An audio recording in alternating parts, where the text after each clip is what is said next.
좋아요, 구독.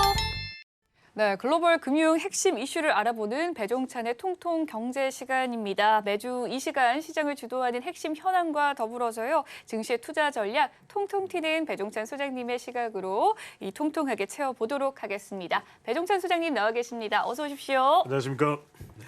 네, 일찍 와서 대기를 많이 해주셨습니다. 더 통통해졌습니다. 네, 더 통통해지셨군요. 네. 1월 증시에 대한 이야기 해보도록 하겠습니다. 예. 1월 효과 굉장히 톡톡하게 누리고 있는 상황이고요. 네. 또 올 초에 윤석열 정부의 순반 효과도 큰 몫을 한 것으로 보여요. 지난해에서는 또 네옴시티에 그렇죠. 대한 테마가 형성이 되면서 급등락이 좀 있었고 아랍에미리트랑 또 다보스 포럼에 대해서 투자 유치를 많이 해온 상태인데 현 시점 정부가 직면한 과제는 좀 무엇이고요? 앞으로 좀 투자를 할 때 유의점 어떻게 챙겨가야 할까요? 그러니까 유의점보다도 더 중요한 것은 결국 대한민국 경제의 한국 경제의 성장 도약대는 어디다?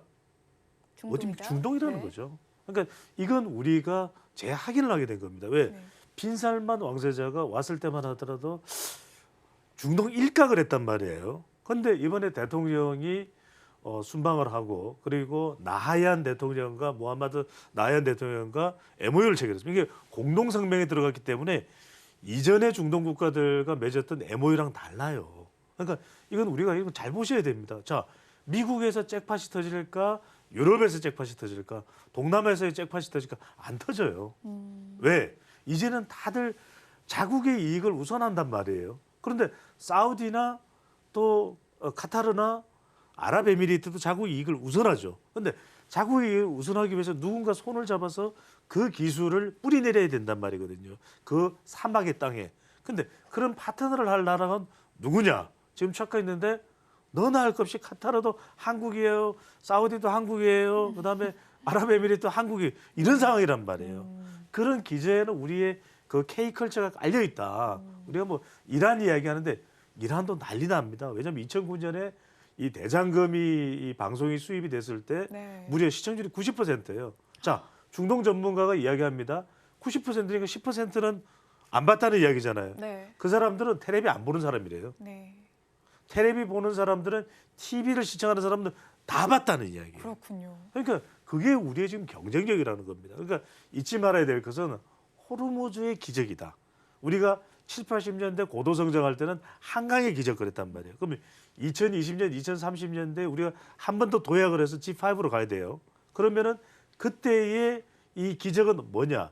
디지털 건설 그리고 이 초기술을 우리가 중동에 뿌리내리게 하는 바로 그 기적이에요. 네. 그 호르무즈예요. 호르무즈예요. 네. 바로 유조선이 지나가는. 그래서 중요한 것은 여러분들 여기서 뭐 우리가 유의해야 된다. 모든 주식 투자는 유의해야죠. 안 유의해야 되는 게 있습니까? 그런데 중요한 건 뭐냐면 지금 뭐 37조라고 하는 수치적인 성과도 중요하지만 심리적으로 상당히 중동 국가에 뿌리가 내려지고 있다. 이게 우리가 통통 경제의 핵심인데 여러분들 앞으로 기업을 볼 때는 이 기업이 지금 6대 기업의 그룹의 CEO도 이번 아랍에미리트 순방에 다 동행을 했단 말이에요. 네. 그 이야기는 뭐냐? 우리 경제의 미래가 중동에 달려 있다. 그러니까 앞으로 어떤 기업이든지 부품 기업도 좋습니다. 중동과 관련이 있거나 중동과 관련이 있는 기업과 관련이 있거나 그걸 여러분들이 놓치시면 안 돼요. 그 기업들의 이 성장 가능성이 상당히 놓여 있다. 그래서 우리가 꼭 잊지 말아야 될 것은 여러분들이 이제는 눈을 동그랗게 뜨고 쳐다봐야 되는 것이 아랍에미리트가 중동 국가 중에서는 항공 우주 산업이 가장 발달된 국가다. 그다음에 네. 원전 이번에 윤석열 대통령이 바라카 원전을 또 찾아갔잖아요. 네. 그런 걸 보시면 저는 아크 부대로 갔었고 그래서 뭐 방산 또 신재생 에너지 석유화학 또 2차 전지까지 여러분들이 계속 이건 중동에서 앞으로 각광을 받을 수밖에 없다. 10년 뒤에 20년 뒤에도 지금 등장할 수밖에 없다는 걸 여러분들이 주목을 해서 보실 필요가 있는 겁니다. 네, 현 시점 정부에 대한 중동의 투자 유의점에 대해서 좀 살펴봤습니다. 일단 뭐 여러 가지 나라가 있지 않겠습니까? 미국과 중국, 뭐 유럽, 뭐 중동까지 이렇게 그렇죠. 여러 가지가 있는데 그 중에서 중동이 가장 한국한테 우호적이다라는 입장이실까요? 그렇죠. 네. 지금 이 부분은 우리가 원희룡 장관은 네. 또 추가로 이제 출장이 진행이 됐어요. 네. 그러니까 원희룡 장관이 어느 장관이에요? 어느 부처의 장관이에요? 네, 국토부 장관이시죠. 국토교통 보면은 네. 지금 우리 국내 지금 부동산 경기가 긴축 상황 때문에 이 재정적인 긴축 때문에 세계적인 현상이잖아요. 미국 연준이 이게 테이퍼링을 하고 있으니까. 그래서 부동산 지금 금리도 올라가고 안 좋단 말이에요. 그럼 우리가 뚫을 수 있는 지금 강달러가 지속되고 있고 고환율인 상황에서 우리가 이 건설사들이 뚫을 수 있는 건 국내예요, 해외예요? 해외겠죠. 해외죠. 미국에다 집 지어요. 일본에다 집 지어요. 동남아에 건물 지어요. 어디예요? 중동이라는 겁니다. 네옴시티가 그래서 나오는 이야기다. 여러분들이 이 중동 원희룡 장관이 국토교통부라는 걸 여러분들이 유념해서 보셔야 됩니다. 그렇다면 결국에는 이 제2의 중동 붐의 현실화가 되는 과정이 여기에 달려 있다. 여러분들이 이 원희룡 장관의 일정에서 놓치지 말아야 될 것이 어디냐? 바로 이라크의 비스마야예요. 비스마요? 비스마야에 지금 우리가 7, 80년대의 건설은 콘크리트 건설이란 말이에요. 지금은 완전히 우리가 초기술 인프라가 들어가는 그런 건설이 이루어지고 있다. 그러면 비스마야에 지금 신도시를 건설하고 있는 회사 어디입니까? 이런 건 여러분 상식적으로 나와야 돼요. 하나건설이죠. 하나그룹이. 그래서 제가 말씀드린 게 뭐냐. 지금 신재생 에너지도 그렇고 우리가 하나그룹을 유심해서 볼 필요가 있습니다. 우리가 지금 몇 번째 제가 코너에서는 롯데그룹을 좀 주목해서 보라. 뭐 삼성이건 다 알려진 이야기인 거고 SK도. 그러면 하나를 잘 봐라. 그 이야기를 왜 드리냐면 자 이라크와 카타르가 중요한데 지금 원희룡 장관이 이라크를 갔다는 건 그동안 이라크가 뭔가 이 국내 사정이 상당히 복잡했고 네. 또 코로나도 있었고 막 꼬여 있었단 말이에요. 그런데 이번에 우리가 관계 정상화를 하면서 협력을 할 수 있는 9차 회의가 곧 열립니다. 그것에 물꼬를 턴 사람이 원희룡 장관이죠. 자, 여러분들 이 내용을 보세요. 자, 이라크가 어떤 나라입니까? 우리가 사담 후세인으로 기억을 하고 있지만 이 지역은 무한한 석유 자본이 있는 바로 그 지역이거든요. 네. 그러면 잿더미가 됐기 때문에 재건할 수밖에 없다. 처음에는 미국에 재건을 맡긴다, 유럽에 맡긴다 잘 되겠어요. 그런데 우리 비스마야 신도시 건설을 하는 거 보고서 이라크에서 깜짝 놀란 거예요. 역시 한국이다. 그러면 여기서 진전될 수 있는 게 뭐냐면 이라크에서 알포 신항만 건설공사가 있고 네. 그다음에 바그다드의 경전철 산업이 있다. 여러분들이 지금 중동의 경전철 이야기 나오면 어느 회사? 바로 나와야 돼요. 그런요. 현대 로템이죠. 아하, 그렇군요. 지금 네옴시티도 현대 로템. 지금 카타르의 지하철 1호선과 관련되는 것도 현대 로템. 여러분들 이거 잊어버리면 자동적으로 나와야 돼요. 이 국제 정세와 통통 경제 속에 녹아 들어가 있다라는 거. 그다음에 비스마야 말씀드렸죠. 어디예요? 하나건설입니다. 그러니까 여러분들이 해외 건설의 경쟁력을 가지고 있는 거. 얼마 전에 우리 잘 알고 있는 제드래곤 누굽니까? 제드래곤 네, 삼성 이재용 회장이죠. 회장이죠. 네. 제드래곤이 어디를 방문했어요? 삼성 엔지니어링을 갑니다.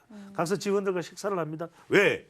삼성 엔지니어링이 해외 건설 역할, 기능을 탁월하게 가지고 있는 곳이거든요. 그러니까 여러분들이 주목해야 될 것은 중동의 기회가 열린다. 어디? 삼성 엔지니어링, 한신공영, DLENC. 그리고 건설하는데 건설사만 있으면 돼요? 뭐가 필요합니까?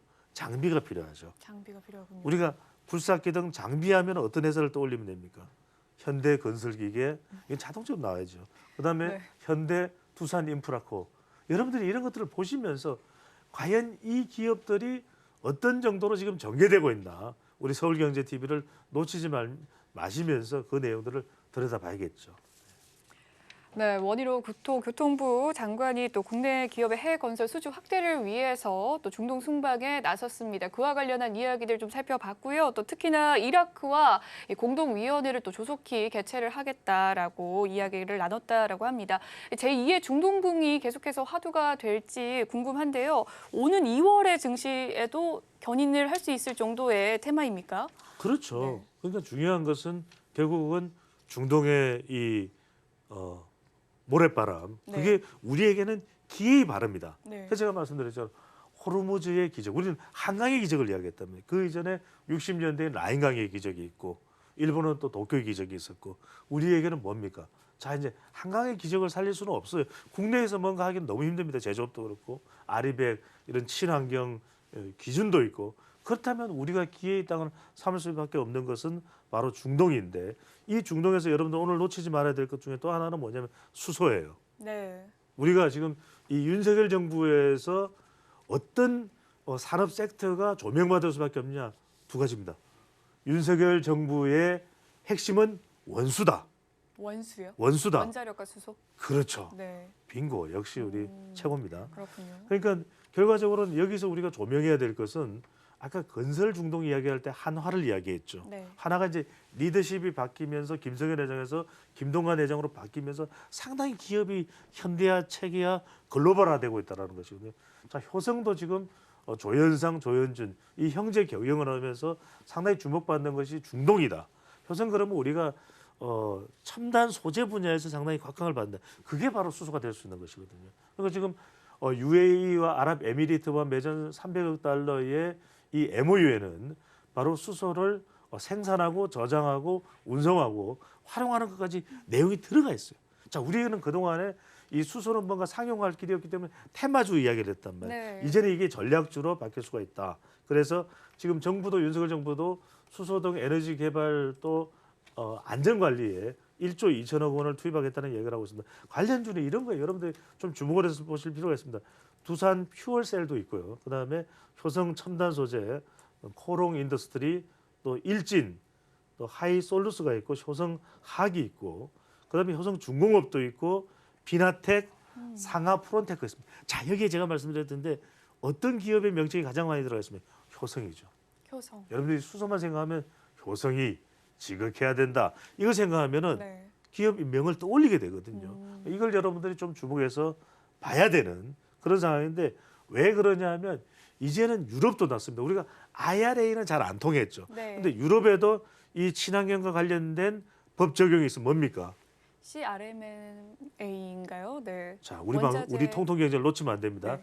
리파워 EU법이죠. 아, 그렇군요. 리파워. 리파워라는 것은 다시 이것이 친환경으로 간다. 이 리파워 이후에 잔뜩 혜택을 누릴 수 있는 거. 실제 우리가 지금 스위스에도 현대자동차 같은 경우 우리가 앞서도 이제 현대자동차, 기아차 다뤘지만 앞 코너에서도 지금 수소 화물차를 우리가 지금 수출을 하는 단계입니다. 네. 이런 부분들을 여러분들이 잘 주목을 해보실 필요가 있겠습니다.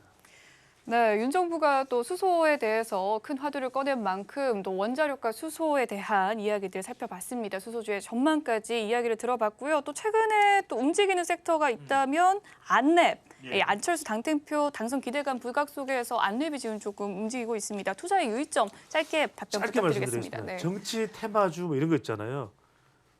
눈독 들이지 마세요. 왜냐하면 지금 뭐 안랩이다, 뭐 안랩 대주주가 물론 안철수 의원이긴 합니다. 당권 도전하니까 또 하나는 뭐 써니전자인데 써니전자가 왜 테마주 관련주인 줄 아세요? 안철수 관련주인지? 안랩에서 일했던 사람이 이 회사 네. 임원진이라는 거예요. 다 이런 내용이에요. 그렇죠. 어느 대학을 같이 나왔다.